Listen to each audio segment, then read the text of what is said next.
एक लंबे समय पहले एक गांव में पागल वेंगलप्पा नामक एक आदमी रहता था। वो अपने नाम के अनुसार ही पागल काम करते रहता था और हमेशा सबसे डांट पड़ती रहती थी उसको। और इतना ही नहीं, उसके सारे पागल काम देख सभी उसको ताने मारते थे। और एक दिन वेंगलप्पा गांव में ऐसे चल रहा था। बेटा इधर आओ एक बार, उम्र की वजह से मैं ज्यादा चल नहीं सकती बेटा। उस मुर्गी को ना सुबह से किसी ने पानी नहीं दिया, उसको थोड़ा पानी दे दो ना। ऐसे उसके सामने मौजूद मुर्गी को दिखाकर बोलती है। ओह इतना ही?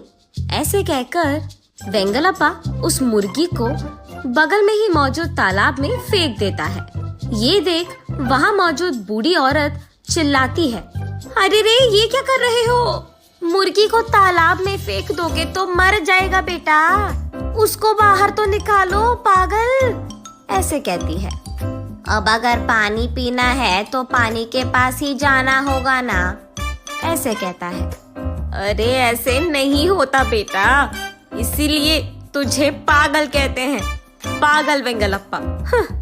पहले उस मुर्गी को तालाब से बाहर निकालो, ऐसे कहती है। वेंगलप्पा उस मुर्गी को तालाब से बाहर निकालकर वहाँ रास्ते में छोड़कर, अरे बुढ़िया मेरे को ना समझ कह रही है, देखना एक न एक दिन ये सारा गांव मेरी समझदारी की तारीफ करेगा, ऐसे कहता है।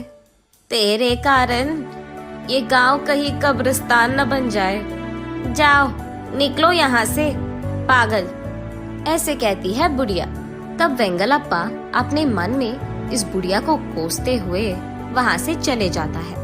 जाते जाते रास्ते में आम के लिए पत्थर फेंकते हुए बच्चों को देख रुककर उन बच्चों के पास जाकर, ऐसे पत्थर क्यों फेंक रहे हो, ऐसे पूछता है। और वो, हमें आम चाहिए, ऐसे कहते हैं। बस इसके लिए इतना मेहनत क्यों कर रहे हो, मेरे पास एक उपाय है, रुको, ऐसे कहकर एक कुल्हाड़ी लेके आता है और उस कुल्हाड़ी से वो आम के पेड़ को नीचे से काटने लगता है। इतने में उस पेड़ का मालिक गुस्से में वहाँ आकर, अरे पागल वेंगलप्पा, उस हरे भरे पेड़ को क्यों काट रहे हो, ऐसे कहता है गुस्से में। उसका गुस्सा देख वेंगलप्पा डर के मारे, ये बच्चे उस पेड़ के आम के लिए पत्थर फेंक रहे थे, लेकिन एक भी आम नहीं मिला उनको, मुझे उनकी मदद करनी थी, इसीलिए मैंने सोचा कि पेड़ को गिराऊंगा तो सारे आम मिल जाएंगे। ये सुनकर उस मालिक को और भी गुस्सा आता है। तुम्हारी चतुराई के लिए साष्टांग दंडवत नमस्कार, चल निकलो यहाँ से, ऐसे कहता है। हाँ, किसी को मेरी चतुराई समझ में नहीं आती, ऐसे वो भी गुस्से में वहाँ से चले जाता है। चलते चलते वो जंगल का रास्ता पकड़ जाता है। बीच रास्ते में एक पत्थर से पैर लगकर वो नीचे गिर जाता है। जब तक वो उठ जाता है उसके सामने एक देवता प्रकट होती है। वेंगलप्पा आश्चर्यचकित होकर उस देवी को देखते रहता है। इतने में वो देवी, कौन हो बेटा तुम? मेरा नाम वेंगलप्पा है, आप कौन है? ऐसे पूछता है।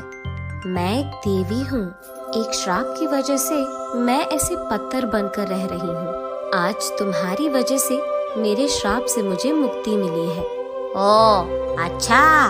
और क्योंकि तुमने मुझे आजादी दी है, मैं तुम्हें 3 वरदान दे सकती हूँ, मांगो, ऐसे कहती है। हाँ 3 वरदान? सच्ची? तो मुझे थोड़ा समय चाहिए, एक के बाद एक पूछूंगा, ऐसे कहता है। वो मुमकिन नहीं है बेटा, एक ही बारी में 3 वरदान मांगने पड़ेंगे, वो तीनों एक के बाद एक सच होंगे, और वो भी अभी के अभी मांगनी पड़ेगी।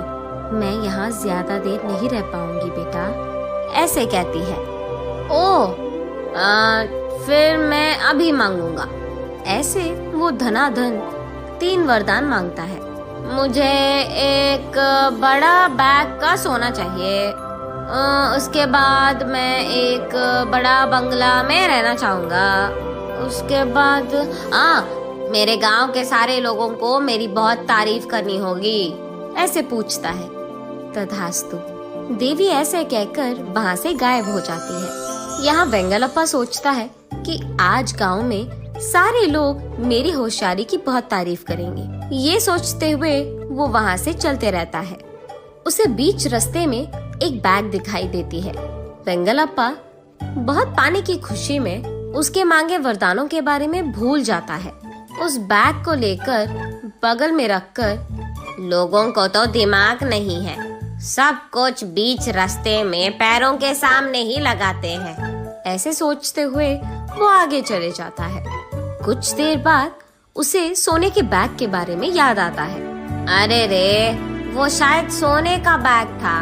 ऐसे सोचकर पीछे मुड़कर वो बैग लाने की कोशिश करता है, लेकिन उतने में ही अचानक वो एक बड़े बंगला में बड़ी सी सिंहासन पे राजा की तरफ बैठे हुए रहता है।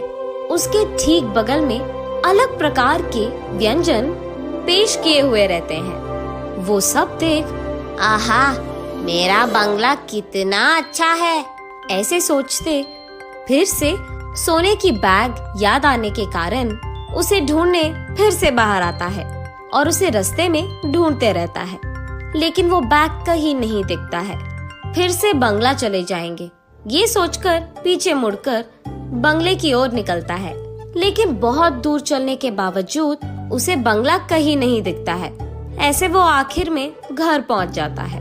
वहां पहुंचकर गांव वालों को जो कुछ भी आज उसके साथ हुआ बड़ी गर्व से कहता है और कहता है कि तुम लोगों को मेरी तारीफ करनी चाहिए। तब वहां मौजूद गांव वाले वेंगलप्पा की कहानी सुनकर, अगर तुमने सच भी कहा तो तुम सच में बहुत किस्मत वाले हो, लेकिन क्या फायदा, तुम्हारी इस पागलपन के कारण वो सब तुम खो बैठे।